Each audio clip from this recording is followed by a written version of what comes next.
आप हाउसवाइफ हैं तो भी आप इंपोर्ट एक्सपोर्ट, क्या ज्यादा जरूरत इंपोर्ट की है या ज्यादा जरूरत एक्सपोर्ट की है? आप क्या कहना चाहेंगे, किस चीज की ज्यादा जरूरत है हमें? तो सर इंपोर्ट ज्यादा इजी है या एक्सपोर्ट ज्यादा इजी है, थोड़ा सा ये बताइए। नमस्कार दोस्तों, मैं Rahul, startup India import export academy से। आज हमारे बीच अशोक सर आए हैं जो कि 48 साल से इंपोर्ट एक्सपोर्ट कर रहे हैं, और सिर्फ आप लोगों के कहने पे हमें बहुत सारे कमेंट आए थे कि सर आप क्वेश्चन आंसर्स नहीं बताते, कि सर हमारे बहुत डीप क्वेश्चंस होते हैं उसके रिगार्डिंग आप नहीं बताते।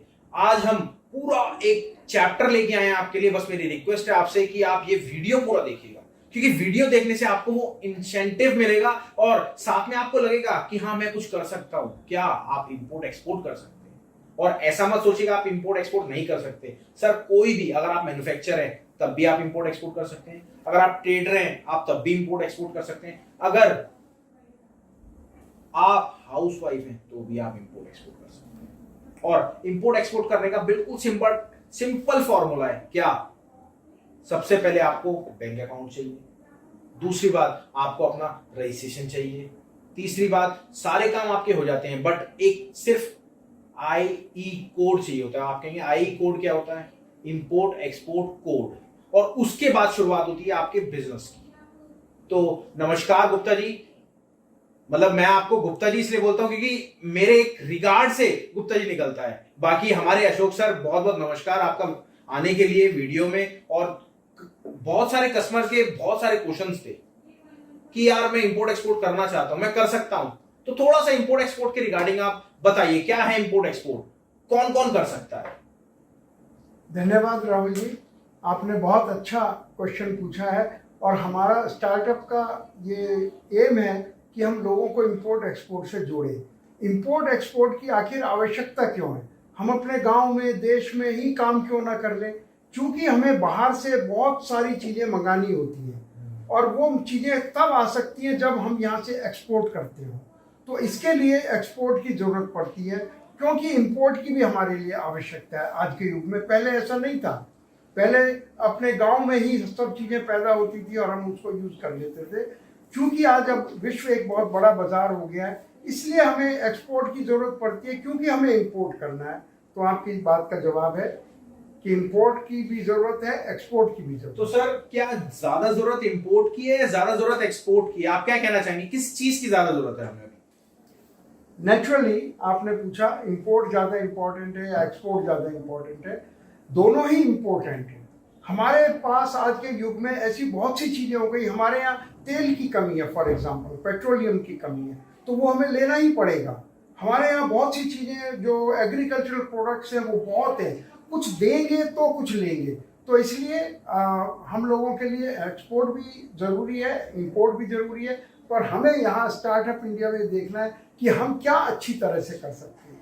कौन आदमी एक्सपोर्ट बढ़िया कर सकता है, सबके लिए एक फार्मूला नहीं है। तो स्टार्टअप इंडिया में हम लोगों को ये बताते हैं कि आप पर्टिकुलर क्या आपके लिए सूट करना है इसको।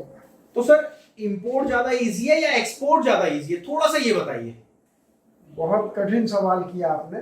देखिए, इजी सब कुछ है अगर आप जानते हो, लेकिन ये चीज़ इस तरह से है कि जैसे आप हर आदमी के लिए एक चीज़ इजी नहीं होती। किसी के लिए लॉन्ग जंप इजी है, किसी के लिए हाई जंप इजी है। तो इजी हर एक आदमी के लिए अलग अलग है। किसी के लिए लॉन्ग रन इजी है, किसी के लिए शॉर्ट रन इजी है। दोनों इजी हैं, लेकिन समझ के सीख के करना पड़ेगा। तो सर जैसे मैन्युफैक्चर है तो उसको कुछ इंपोर्ट करना है, कुछ एक्सपोर्ट करना है, तो क्या ये पॉसिबल है वो इंपोर्ट भी और एक्सपोर्ट भी कर सकता है क्या? बिल्कुल, हर आदमी इंपोर्ट कर सकता है, एक्सपोर्ट कर सकता है। मैन्युफैक्चरिंग अपने आप में एक बहुत बड़ा काम है। तो या तो वो अपने आप को मैन्युफैक्चरिंग पर कंसंट्रेट करे, अच्छी मैन्युफैक्चरिंग करने के लिए, और अगर बहुत बड़ा डिपार्टमेंट है तो उसे इंपोर्ट का एक अलग से डिपार्टमेंट बनाना पड़ेगा, एक्सपोर्ट का अलग से डिपार्टमेंट बनाना पड़ेगा। तब जाके वो मैन्युफैक्चरिंग एक अलग चीज़ है, इंपोर्ट अलग चीज़ है, एक्सपोर्ट अलग चीज़ है। तो सर जैसे आपने बताया मैन्युफैक्चरिंग अलग चीज है, इंपोर्ट अलग चीज है, तो मैं एक चीज और आपसे पूछना चाहूंगा कि अगर कोई हाउसवाइफ ही इंपोर्ट करना चाहती है और उसके बाद मैन्युफैक्चरिंग करके एक्सपोर्ट करना चाहती है, क्या वो पॉसिबल है? हाउसवाइफ, देखिए जेंट्स तो बहुत सारे बिजनेसमैन है, वो बहुत सारे करते भी है, क्या हाउसवाइफ भी कर सकती है क्या? बिल्कुल, राहुल जी, आपने बहुत अच्छा क्वेश्चन पूछा। असल में जब ये काम जो है दिमाग से किया जाता है, ये कोई भाग दौड़ के, हाँ मैन्युफैक्चरिंग जो है उसके लिए बहुत बड़ी जगह चाहिए, प्रोसेस चाहिए, इक्विपमेंट चाहिए। तो लेकिन ऐसा नहीं है, इंडिया में बहुत बड़ी कंपनियां और बहुत बड़े बड़े वो हाउसवाइफ चलाती हैं। हाउसवाइफ का मतलब क्या हुआ कि वो घर भी संभालती है, ऑफिस भी संभालती है। जब हमारी लेडीज सर्विस करने जा सकती हैं, घर को चलाती हैं, तो उसी तरह से फैक्ट्री भी चला सकती हैं। तो इसमें कोई ऐसी बात नहीं है कि वो दोनों काम ना कर सके। तो सर इसके बिहाफ पे आप क्या मदद करते हैं? क्या आप उनको पूरा सेटअप तैयार करके देते हैं? क्या आप उनको, अगर कोई कंट्री के बाहर जाना चाहता है वो करके, मतलब बेसिकली आप क्या करते हैं? देखिए बहुत सारे सवालों का क्वेश्चंस मैं आपसे इसलिए पूछ रहा हूं, मुझे पता है आप क्या करते हैं, बट पूछना इसलिए बेस्ट है कि हमारे बहुत सारे कमेंट है, मेरे पास पूरी फाइल भरी पड़ी है कमेंट से, तो मैं जानना चाहता हूं आपसे, क्योंकि ज्यादा से ज्यादा क्वेश्चंस उसका आंसर, क्योंकि आपको टाइम नहीं मिलता, तो उसके बिहाफ पे मैं आपसे जानना चाहता हूं। बिल्कुल, देखिए कोई भी इसको कर सकता है। और इंपोर्ट एक्सपोर्ट करने में आप ये देखिए कि जो आपने अभी क्वेश्चन पूछा था, क्या आप रिपीट करेंगे? सर इंपोर्ट एक्सपोर्ट क्या हाउसवाइफ भी कर सकती है? एक तरह से ही मानिए आप, मैंने ये पूछा, उसके बाद बहुत सारी है कि आप क्या उनकी मदद करते हैं, जैसे कि आप पूरा सेटअप आप लगा के देते हो, क्या करके देते हो? राइट, आई एम सॉरी, मैं थोड़ा डाइवर्ट हो गया था। हम उनकी क्या मदद करते हैं, आप ये मानिए कि आपको अगर एक मकान बनाना है, तो उसकी आप अपना सपना लेकर जाएंगे एक आर्किटेक्ट के पास।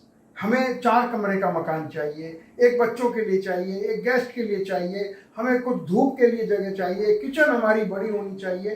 तो आर्किटेक्ट क्या करता है, उनकी इच्छा के हिसाब से पूरा उसको एक तैयार करता है, एक नक्शा तैयार करता है।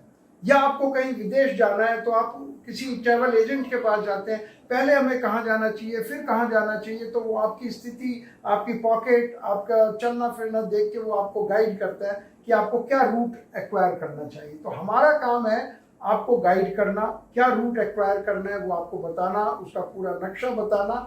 और इसके अलावा जो हम देते हैं हैंड होल्डिंग, ऐसा नहीं कि बता के हमने छोड़ दिया।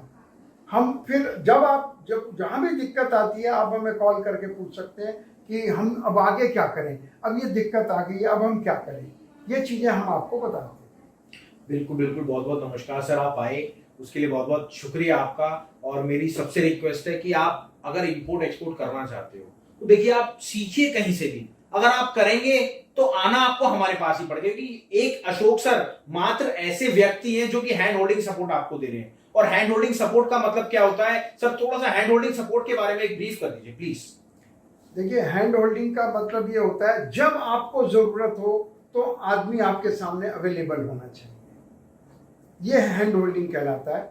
यानी शुरू से आपकी तैयारी भी कराई जाती है, और जब ट्रबल आती है तो we are like trouble shooters. वो आप हमसे सवाल करते हैं, हम आपको अपने पुराने अनुभव के हिसाब से उसका जवाब देते हैं। और तो इसलिए ये बिल्कुल उसी तरह से कि एक डॉक्टर ने पूरी MBBS पढ़ी है, पूरी MD की है पूरी, लेकिन हर व्यक्ति उसके लिए एक नया प्रोजेक्ट होता है। तो हर इंपोर्ट एक्सपोर्ट करने वाला एक नया प्रोजेक्ट होता है हमारे लिए। हम अपने अनुभव के हिसाब से उसको शेयर करते हैं, अपनी नॉलेज को, कि वो उसके लिए क्या करना उचित है। बिल्कुल, मतलब आप ये समझिए, जो आपको लॉसेज हुए हैं, जो आपको जो भी कठिनाइयां आई हैं, उस कठिनाइयों से आप एकदम उनको रूबरू कराते हैं, मतलब एकदम आप उनको एक वो गैप दूर कर देते हैं और उनको पूछ देते हैं, राइट क्या? बिल्कुल ऐसा ही है राहुल जी, क्योंकि हमने ऐसा देखा है कि जब आप परदेश में जाते हैं, विदेश में जाते हैं, तो ऐसी ऐसी सिचुएशंस आती हैं जो बिल्कुल नई होती हैं। ऐसा नहीं है कि हम अभी 68 ईयर्स के बाद भी हम जाते हैं, नई सिचुएशंस आती हैं, तो हम अपने पुराने अनुभव के हिसाब से उनसे डील करते हैं। और जो नए लोग इस काम को करना चाह रहे हैं, तो हम कोशिश करते हैं कि हमारे पुराने अनुभव के हिसाब से उनको जहाँ भी मुसीबत आ रही है, जहाँ दिक्कत आ रही है, या जहाँ, तो हम उनको यहाँ बैठे बैठे उनको गाइड कर सकें। और हमारा एक प्रोग्राम है कि जिसमें हमारा आदमी भी उनके साथ अवेलेबल होता है विदेश में, तो वो एक अलग, वो महंगा प्रोग्राम है। और महंगा लगता है, महंगा है नहीं, लोगों को महंगा लगता है, क्योंकि जहाँ एक फ्रेंचाइज लोग 10 लाख, 20 लाख, 50 लाख, 1 करोड़ में जहाँ फ्रेंचाइज मिलती है, और इंपोर्ट एक्सपोर्ट में तो आप 50 लाख रुपया महीना खुद कमा सकते हैं। लेकिन जब हम कहते हैं कि 10 लाख रुपया इसकी फीस है, तो आपको बहुत ज़्यादा लगती है। इसलिए हैंड होल्डिंग ही बेस्टर रहती है कि हम रिमोट से आपको हेल्प करें, क्योंकि आप अभी सीरियस नहीं है। जब जो हमारा आदमी जो हमसे सीखने वाला है, जैसे जैसे वो सीरियस होता है तो वैसे वैसे अपग्रेड किया जा सकता है। नमस्कार, आप लोग आए, बहुत बहुत धन्यवाद। वीडियो आपने देखी, यहाँ तक देखी तो इसका मतलब आप इंटरेस्ट है। तो मेरी सबसे रिक्वेस्ट है, अगर आप यहाँ तक आए तो इसको वीडियो को लाइक करें, शेयर करें, और हाँ, अपने सेव वीडियो ना करें। क्यों? क्योंकि आप सेव करेंगे तो फिर आपको लगेगा मैं इंपोर्ट एक्सपोर्ट कर सकता हूं। आप इसको इंप्लीमेंट करिए। इंप्लीमेंट का मतलब है आपने देखा वीडियो, देखने के बाद उसको जस्ट स्टार्ट करिए। रिस्क टेकर, क्योंकि जो रिस्क लेगा सर वो तभी ऊपर जाएगा। तो मेरी रिक्वेस्ट है, चलिए नेक्स्ट वीडियो में मिलते हैं। नमस्कार, धन्यवाद, जय हिंद।